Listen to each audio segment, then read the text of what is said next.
Hello and welcome to Secrets of Organ Playing podcast. We are your hosts, Vidas Pinkevičius and Aušra Pinkevičienė. We've been mastering secrets of organ playing for more than 20 years and sharing them on this blog since 2011. On this show, which we create from our home in Vilnius, Lithuania, we strive to help you grow in every area of organ playing, including practice, technique, repertoire, sight reading, hymn playing, improvisation, composition, music theory, harmony, and many others. Our hope is to help you become a complete musician, or what we call as total organist, a program which we have created to help you reach your dreams faster than you would do on your own. If you are new here, we invite you to subscribe to receive free updates of this blog at organduo.lt. By subscribing, you will also receive free video how to master any organ composition and 10-day organ playing mini course. And now let's go to the podcast for today. Hi guys, this is Vidas. And Aušra.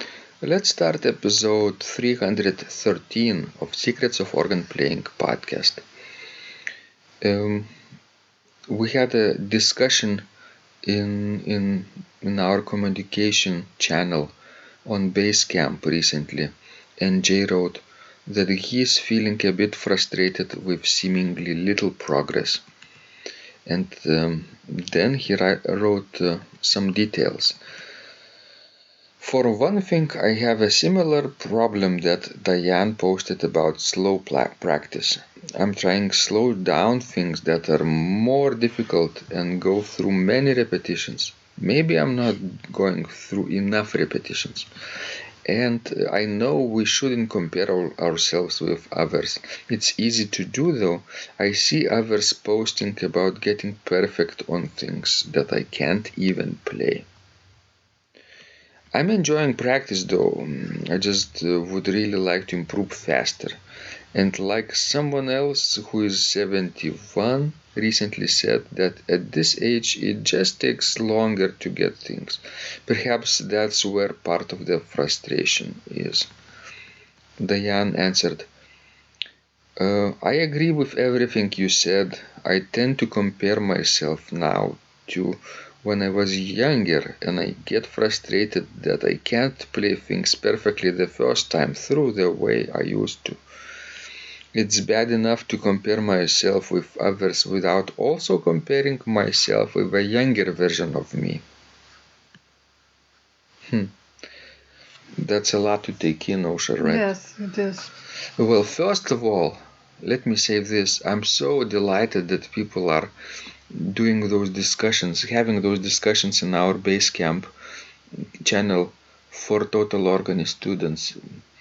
You see, if people just study on their own, practicing from our practice course with fingering and pedaling, or studying from our courses, video or audio, that's one thing, and that's wonderful, right? This gives results. But not nearly as much results or as better results as if when they shared their feedback with others in the same circle. Maybe they're studying the same things, maybe they're going through the same problems, like for example Dianne and Jay are talking about slow practice and repeating many times the same episode. This is really helpful, Aušra, don't you think? Yes, I think it's very helpful, to be able to communicate with each other. Because, let's say, when I teach at school, let's say I teach harmony, and for example, we are having, new theme that day, new subject to discuss. And I explain, I give examples, I play some examples, and then I give some assignments, and I can still see that somebody can't understand what I explained. And then somebody from the classroom, try to explain for her or his friend what I just told them. And sometimes it works better. Because they can do this in their own words. True. Because we are going through the same, problems.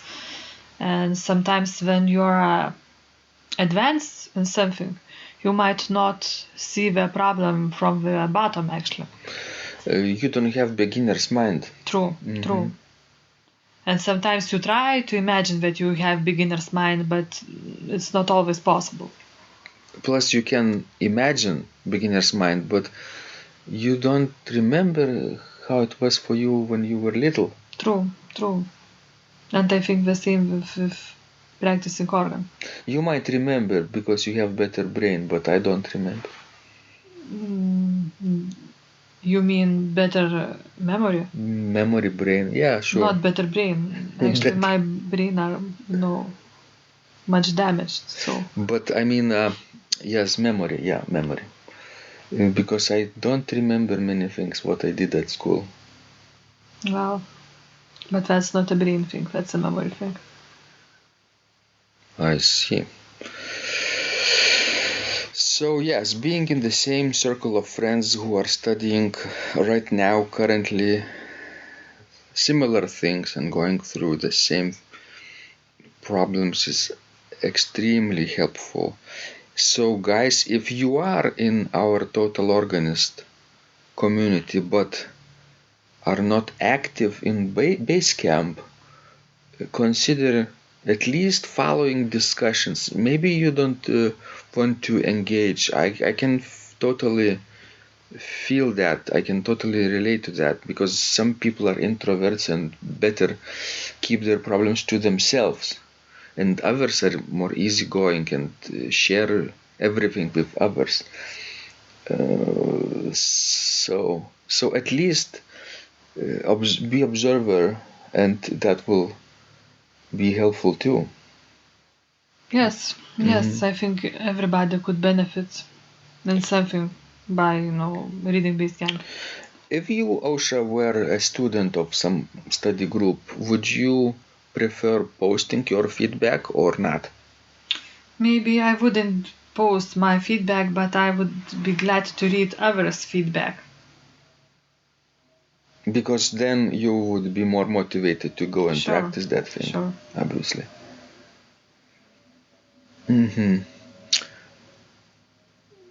That's absolutely true. This is instant feedback. Sometimes people get notifications on the phone, and if you write your struggles in the chat room, then somebody will answer you right away in a few minutes, perhaps, if the time zones are aligned. Because of course our community is global. When one is writing, another might be sleeping, and vice versa. True. But you could do this on your computer, not necessarily on the phone. And if you are frustrated with too many notifications, you can actually go ahead and update your settings, adjust your settings so that you won't get notified unless you want to, unless you go in and check yourself. That's good too, because our community now is more than 80 students, so there is always some kind of notification going on and some kind of feedbacks, and sometimes it's tiring too. Yes, it is. Okay, guys, what else we could suggest you with trying to be okay with slow progress. I think people get frustrated with their slow progress because they want to see a shortcut. Don't you agree, Osha? That's right. Do you like shortcuts? Yes, of course I like them, but usually we don't mean anything good. We don't give anything good. We don't do good. Because usually after taking a shortcut, you still have to go back, and then that way, becomes even longer. there is no magic pill. If you eat that pill and suddenly you can play anything in the world on the organ. There is no such invention yet. Do you think scientists will discover that later? I think in the future. You know what will happen? I think if they can manipulate the brain a little bit, or let's say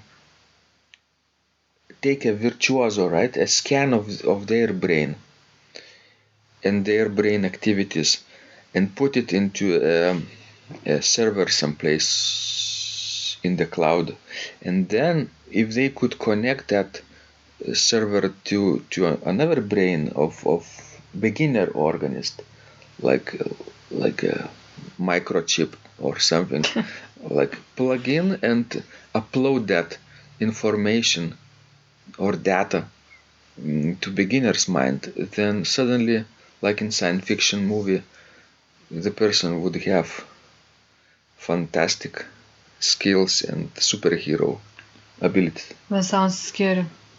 I hope this never will come true. Superman playing pedals, nice. Thanks guys, this was Vidas. And Usha. Please send us more of your questions, we love helping you grow. And remember, when you practice, miracles happen. This blog is supported by Total Organist, the most comprehensive organ training program online, where you will find courses for every area of organ playing, including technique, practice, sight reading, repertoire playing, hymn playing, improvisation, composition, music theory and harmony, with hundreds of scores and thousands of exercises. Here is what some of the students are saying. Hugh writes, the sight reading course has helped me tremendously. Thank you very much for your SS courses and all your help. Robert writes, I found the fingerings, registration ideas and general comments to be excellent. John writes, I have found your download very helpful. It was really excellent. I have watched some of your teaching videos, and when I read your instructions, I tried to imagine you are there teaching me. You may feel disappointed that I am 2-3 days behind, but I am a slow learner, and I have committed to taking the time to get it right, as you say. But the other night my wife commented that she had never heard me play such a detailed melody in the left hand so well. My left hand is generally poor. Robert writes, it has been a great pleasure in my life of having discovered your courses and material as well as the YouTube work of recordings. You have a calm and pleasant way of teaching. Ron writes, Hi Vidas and Usha, thank you guys. What a wonderful response to my email note to you. You've got me right, and I feel you understand my level of playing. Yes, at home, and lucky that I have an organ for that reason. I am paying attention to this, and I am going to try this haha no longer secret model. Yes, and I love Cesar Frank too. What is very nice about your blog podcast is that Usha and Vidas are like a Socratic dialogue, and by bouncing things off of each other, so much more information comes out and is expressed. Your comments contain a wealth of information and understanding. I really appreciate this. It is very inspiring and will keep us moving forward. Would you like to receive the same or even better results that our students are getting? If so, join them at organduo.lt/total-organist. And of course, you will get the first month free too. You can cancel anytime. Also, if you haven't yet subscribed to receive free updates of this blog, make sure you do that at organduo.lt. By subscribing, you will also receive free video, how to master any organ composition and 10-day organ playing mini course. This was Vidas and Usha from Secrets of Organ Playing. And remember, when you practice, miracles happen.